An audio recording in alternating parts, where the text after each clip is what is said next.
suivre ce live nga wax ne pourquoi pas donc ginnaaw bi nga xamante ne capitaine Touré gouvernement bi notamment le ministre de l'enseignement supérieur tere na ko li nga xamante ne moom la mujjee am comme liggéey mooy di nekk maître enseignant fële ca IAM nga suggéré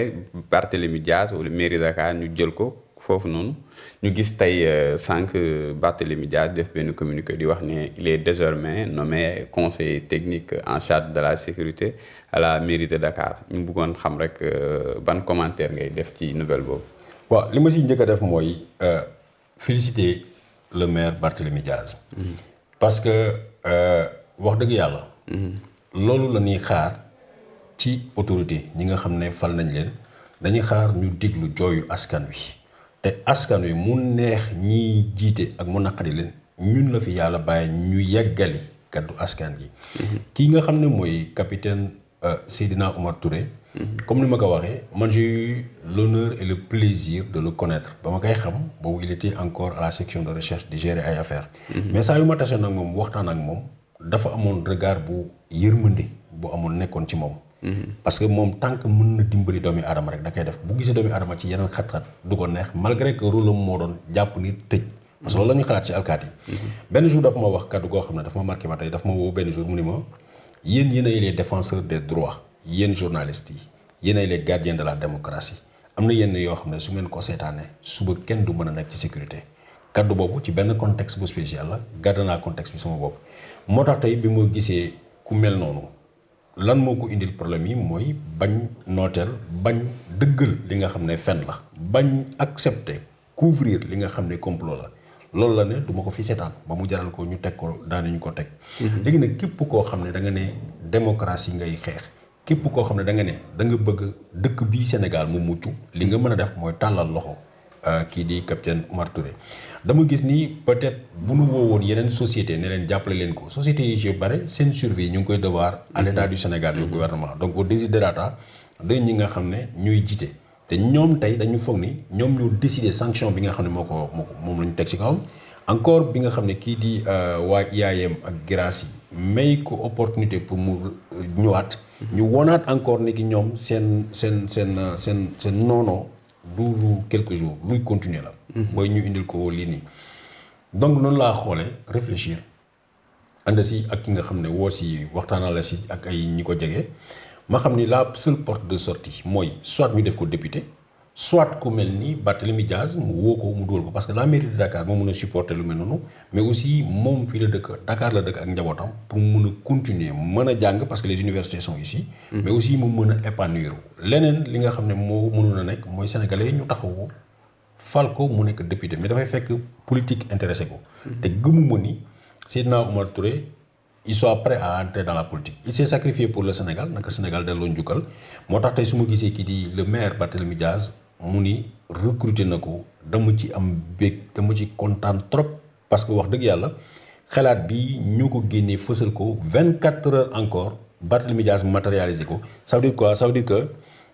liggéey bi ñuy def du neen les gens nous écoutent les gens prennent en considération li nga xam ne moom la ñuy ñaan autorités yi te dañ koy gërëm bu baax dañ koy sant yàlla li Barthélémy Dias def nag moom la ñuy xaar ki nga xam ne moo ilif réew mi tamit muy président Macky Sall muy déglu li nga xam ne parfois ay cris de cœur yoo xam ne dañ ñu koy jox ñun waa média bi ñu traversé ko wala analyse yi nga xam ne ñun média bi dañ koy gis xam ne Sénégal bu ñu ko tegee ci loxo yi mën na mucc donc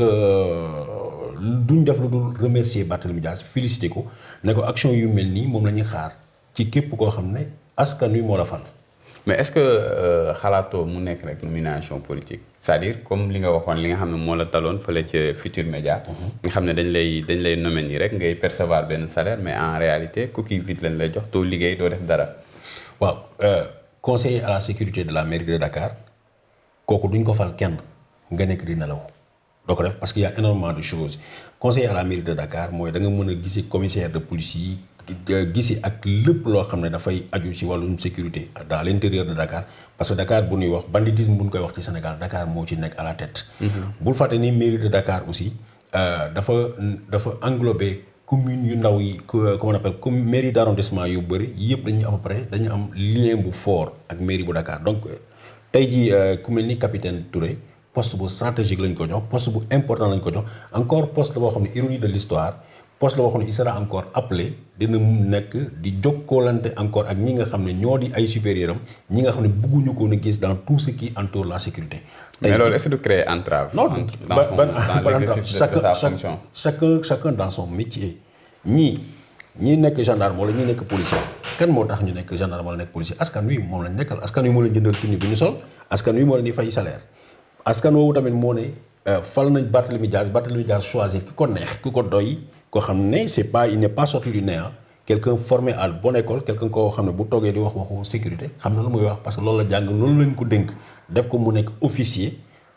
de notre gendarmerie un enquêteur chevronné kooku suñ ko à la sécurité moo gën ay jeunes politiciens syndicats de xeet yi ñuy jël parfois di leen jox poste yu mel noonu alors que xamuñu la notion de sécurité ça relève de quoi.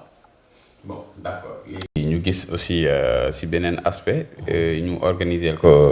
li nga xamante ne moo di cagnotte. En même temps que Ndeye Khady Ndiaye bien vrai que bosam moo gënoon a fës ndax peut-être li nga xamante ne moom la ñu bëri jàpp di injustice bi ñu ko teg démb rek recevoir nañ fii ñi nga xamante ne ñooy waa mafia kàcc nga xam ne ñoom bokk nañ ci ñi initié woon cagnotte boobu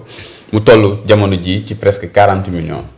ñu gis ne en presque 72 heures ils ont réussi à amasser 40 millions ci période bu métti bi ban message selon yow le Sénégalais di envoyé par rapport à cet élan de solidarité là bi ñu wane. message bu ñuy envoyé mooy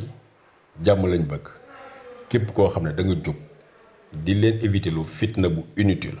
képp koo xam ne da nga jóg nga ne da ngay yenu problème askanu Sénégal ne nañ dina la delloo njukkal. bul fàttee trajectoire yi ñu fi jaar ñëpp. muy président Macky Sall. da ngeen di fàtte ni Macky Sall démb dafa nekkoon dans la même posture que Ousmane Sonko dafa taxoon mu ne lu ñu dénk Karim Wade dafa bari xaalis bu mu dugal ci OCI bi fan la ko dugal mu commencé laaj càmbar yooyu moo tax xuloo commencé digganteem ak Abdoulaye Wade bul fàtte ni premier ministre la woon. bi ñu jógee ci élection législative bu 2007 dañ ko ne woon demal nga nekk. Premier ministre Abdoulaye Wade daf ko proposé pour mu rester premier ministre mais il a compris qu'en restant premier ministre Abdoulaye Wade peut se débarrasser de lui à tout moment mu bañ mu dem assemblée nationale. gis nga ba ci assemblée nationale dañoo nangu li nga xam ne mooy mandat am. ñu dugg ci 2008 boobu nag la ko Sénégalais yi ne comme Abdoulaye Wade dàq na la ñu dinañ la jàpp dinañ la entouré dinañ la yóbbu jox la réew mi c'est comme ça que ça s'est passé. bu ñuy def encore un retour en arrière 1980 depuis 88 ba ñu yegg 2000. c'est la même chose pour Abdoulaye Wade dugal nañ ko fi ci kaso yi tëj ko képp koo xam dafa àndoon ak moom raar na ñi nga xam ne dañu entourage Abdoulaye Wade lañu ñoo xam defuñ ci kaso yi ñu fitnaal leen tongal leen yàqal leen seen liggéey yàqal leen seen relation sénégalais ne leen dinañ la fal dinañ la jàppale dinañ la boot. parce que peut-être tey bëriwul ci ngay dugg ci ay kër gis mag bu toog ak ay xale di leen léebal. ñun bi ñuy xale ñun ñëpp dañoo màgg ak li ñuy wax kumba am ndey kumba am ndey. histoire boobu dafa nekk ci sénégalais bu nekk. tax na même bu ñu àndee ak yow ngay noot keneen bu yàgg bu demee ba mu yàgg dañuy jékki-jékki rek ber la génn ci yow dem ànd ak ki nga xam ne moom ngay noot. c'est ce qui s'est passé dans cette histoire capitaine Touré les sénégalais ont dit dañ ko xañ teraangaam li nga xam ne mooy liggéeyam. dañ ko xañ boole ci en un moment bul fàtte ni première cagnotte. mafia kàcc ak ñi toppoon. defaroon nañ ko capitaine Touré xaw ma xaalis bi ñaata la woon mais bi ñu ko joxoon moom dafa jël xaalis yi mu delloo leen ko mu tas ko parce que bugg ko jël. waaw xam nga da ngeen di fàtte loolu. bugg ko jël pendant ce temps là ba tey capitaine Touré lan la doon dundee am jabar am doom am famille yàlla rek a xam mu jóge ci loolu mu ñëw ba mu yaakaar ni am na liggéey bu ndaw jour bu mu tey ci liggéey bi ci ngoon zooju lañ ko dàq léegi nag est-ce que. nit ku mel noonu parce que même. bu leen mais est-ce que deful erreur foofu. c'est-à-dire le fait de communiquer nekk ci classe di wane ne commencé waat na ci école est-ce qu'il a pas un peu mis l'école en danger quelque part. parce que ñu xam nañ ni autorités yi peut-être que bu passé woon sous silence di def ay cours am normalement di ñibbi sans pour autant mu médiatiser ko peut-être que xëy na pression boobu noonu école bi jot ba rompre contrat am duñ ko jot. xam nga une étoile. wala naaj kenn ko muur pour nëbb ko. capitaine Touré mu neex nit ñi mu naqari nit ñi c'est une icône maintenant il peut plus mënutul dem fenn mu nekk inaperçu.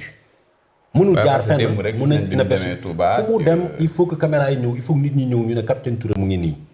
yàlla moo def loolu ci moom kenn mënu ci dara. tey star la dafa mel ni nga ne Sadio Mané ñëw ci koñ mu ñëw di football foofu wala di jàngalee foofu mu génn dem dara ci génn tey bon comparaison n'est pas raison mais c'est en quelque sorte star la c'est le Sadio Mané de l'enquête judiciaire de la gendarmerie moo tax ko mënul dugg n'importe où mu génn. Deuxième chose c'est parce que dañ ko ostracisé parce que dañ